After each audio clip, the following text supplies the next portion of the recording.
হাসপাতালে বাড়ছে গরমজনিত রোগে আক্রান্তের সংখ্যা, ক্ষতির মুখে ফসলের ক্ষেত। সুদের হার বাড়ায় বিনিয়োগের বিভিন্ন ক্ষেত্রে নেতিবাচক প্রভাব, কমেছে সঞ্চয়পত্র বিক্রিও। রাজার খান ইউনিসেফ হাসপাতালে গণকবর, অন্তত 50টি মৃতদেহ উদ্ধার।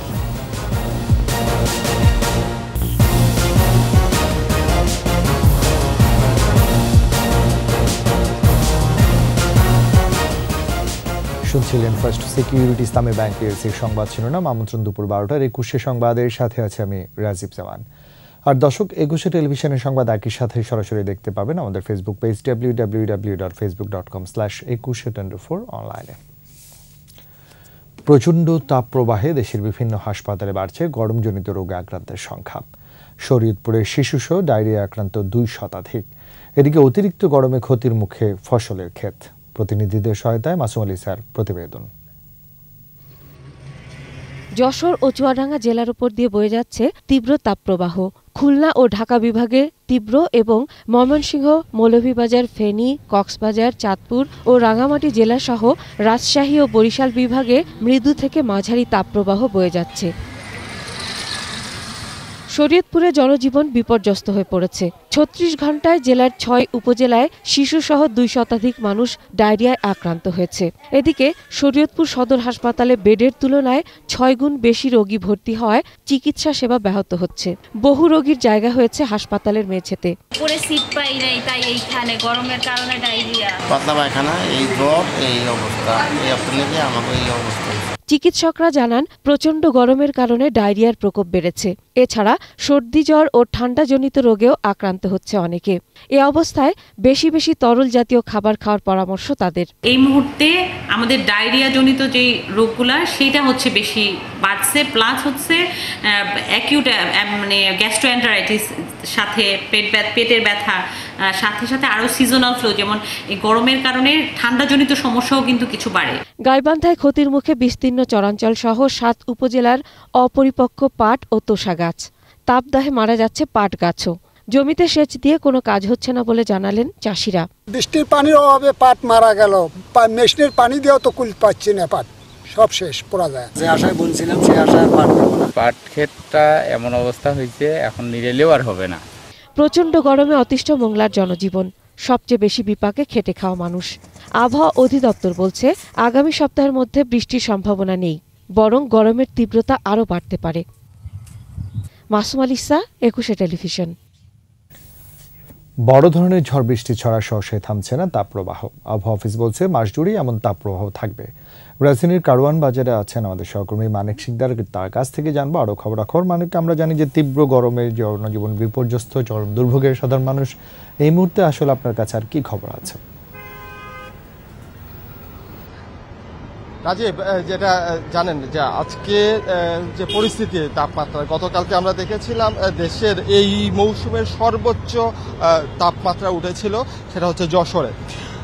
গতকালকে যে সিদ্ধান্তগুলো হয়েছিল, যেমন শিক্ষা প্রতিষ্ঠান, শিক্ষা মন্ত্রণালয় থেকে একটা জারি করা হয়েছে, আদেশ জারি করা হয়েছে যে যত ধরনের শিক্ষা প্রতিষ্ঠান আছে, বিশেষ করে সরকারি বেসরকারি পর্যায়ে যে শিক্ষা প্রতিষ্ঠান, সেই সকল ধরনের শিক্ষা প্রতিষ্ঠান কিন্তু বন্ধ করে দেওয়া হয়েছে।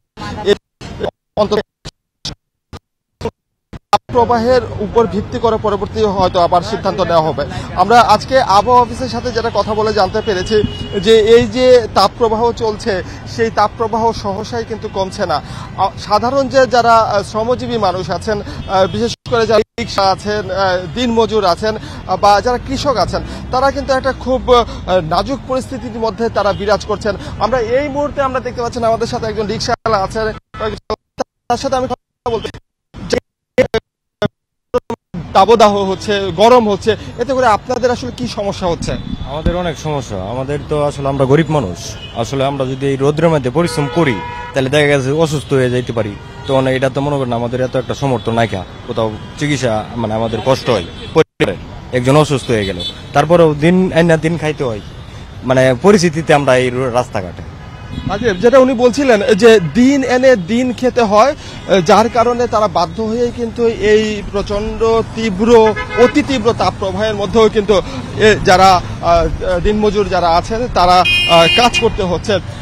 আরেকটা তথ্য জানিয়ে রাখতে চাই যে স্বাস্থ্য অধিদপ্তর থেকে যেটা জানানো হয়েছে যে যতটুকু সম্ভব দুপুরে ঘরে থাকার নির্দেশনা তারা দিয়েছেন এবং সেই সাথে বিশুদ্ধ পানি পান করার জন্য তারা তাগিদ দিয়েছেন। তো রাজীব, কারণ বাজার থেকে এই মুহূর্তে আমার কাছে এখানে ছিল সর্বশেষ তথ্য। ফিরে যাচ্ছি স্টুডিওতে। মানিক, আপনাকে অনেক ধন্যবাদ। দর্শক, আমাদের সহকর্মী মানিক শিকদার তীব্র তাপদার খবর আমাদেরকে জানাচ্ছিলেন। বাংলাদেশ সেনাবাহিনীর বঙ্গবন্ধু শেখ মুজিব ব্যাটারি কমপ্লেক্স উদ্বোধন করেছেন প্রধানমন্ত্রী শেখ হাসিনা। চট্টগ্রামের হালিশহরে আর্টিলারি সেন্টার অ্যান্ড স্কুলে বঙ্গবন্ধু শেখ মুজিব ব্যাটারি কমপ্লেক্স উদ্বোধন অনুষ্ঠানে যোগ দিলে সেখানে প্রধানমন্ত্রীকে স্বাগত জানান সেনাপ্রধান। কমপ্লেক্স উদ্বোধন শেষে স্মারক বইয়ে স্বাক্ষর করেন প্রধানমন্ত্রী। ঘুরে দেখেন বাংলাদেশ সেনাবাহিনীর সংগ্রহশালার নানা উপকরণ। আনুষ্ঠানিকতা শেষে দরবারে অংশ নেন প্রধানমন্ত্রী।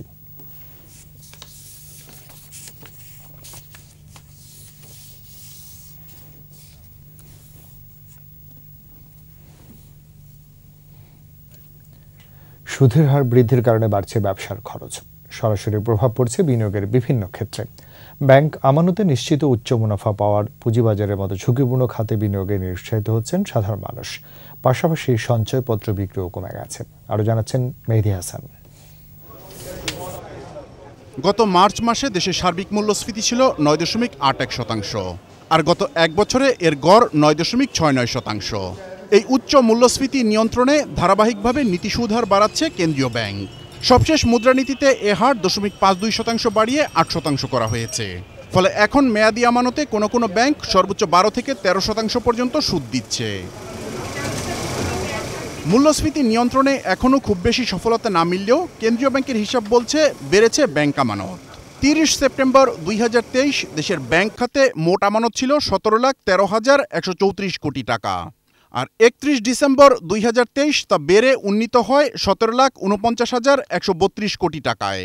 সবশেষ মুদ্রানীতির পরও এই ধারা অব্যাহত আছে বলেই জানিয়েছে কেন্দ্রীয় ব্যাংক। কয়েক মাসের ডিপোজিট দেখেন, ব্যাংক আমানত দেখেন, তাহলে সেখানে দেখতে পারবেন যে ব্যাংক আমানতের পরিমাণ কিন্তু দিন দিন বৃদ্ধি পাচ্ছে। এদিকে ব্যাংকের সুদের হার বৃদ্ধির সরাসরি প্রভাব পড়েছে সঞ্চয়পত্র বিক্রিতে। গ্রাহকরা সঞ্চয়পত্র কেনার চেয়ে ভাঙাচ্ছেন বেশি। চলতি অর্থ বছরের জুলাই ফেব্রুয়ারি সময়ে সঞ্চয়পত্র নিট বিক্রির ঋণাত্মক পরিমাণ বেড়ে দাঁড়িয়েছে 8,892 কোটি টাকা।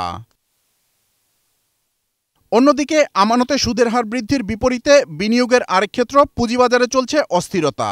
ফলে স্বাভাবিকভাবেই মানুষ এখন পুঁজিবাজারে বিনিয়োগে নিরুৎসাহিত হচ্ছে বলে মত অর্থনীতিবিদদের। টাকা তো পুঁজিবাজারে ফ্লো করতে হবে ব্যাংক থেকে, মানি মার্কেট থেকে। তো মানি মার্কেটে যেখানে এরকম সংকট চলছে তারল্যের, সেখান থেকে পুঁজিবাজারে যে তারল্য প্রবাহ হবে সেই সম্ভাবনা খুব কম। যারা ধরেন হয়তো বাজারে একদম ফিক্সড আর্নিংসের দিকে যারা যেতে চায়, তারা সাধারণত কিন্তু ওই ইনস্ট্রুমেন্টগুলোর দিকে যাবে। বাট ক্যাপিটাল মার্কেটে যারা আসে তারা হচ্ছে যারা স্পেকুলেশন লাইক করে। এখন ওই জায়গাটা একটা স্ট্রং স্মার্ট যে ফান্ডের সাপোর্ট, সেই সাপোর্টটাও তারা আনছে না। আন্তর্জাতিক মুদ্রা তহবিল IMF 2023 সালের 30 জানুয়ারি যে 4.7 বিলিয়ন মার্কিন ডলার ঋণ অনুমোদন করেছে, তার অন্যতম শর্ত ছিল মূল্যস্ফীতি নিয়ন্ত্রণ ও সুদের হার বাড়ানো। মেহেদী হাসান, 21 টেলিভিশন, ঢাকা। শেষ করছি দুপুর 12টার 21 সংবাদ। যাবার আগে ফার্স্ট সিকিউরিটি ইসলামী ব্যাংক পিএলসি সংবাদ শিরোনামগুলো আরও একবার। হাসপাতালে বাড়ছে গরমজনিত রোগে আক্রান্তের সংখ্যা, ক্ষতির মুখে ফসলের ক্ষেত। হার বাড়ায় বিনিয়োগের বিভিন্ন ক্ষেত্রে নেতিবাচক প্রভাব, কমেছে সঞ্চয়পত্র বিক্রিও। রাজার খান ইউনিসের হাসপাতালে গণকবর, অন্তত 50টি মৃতদেহ উদ্ধার।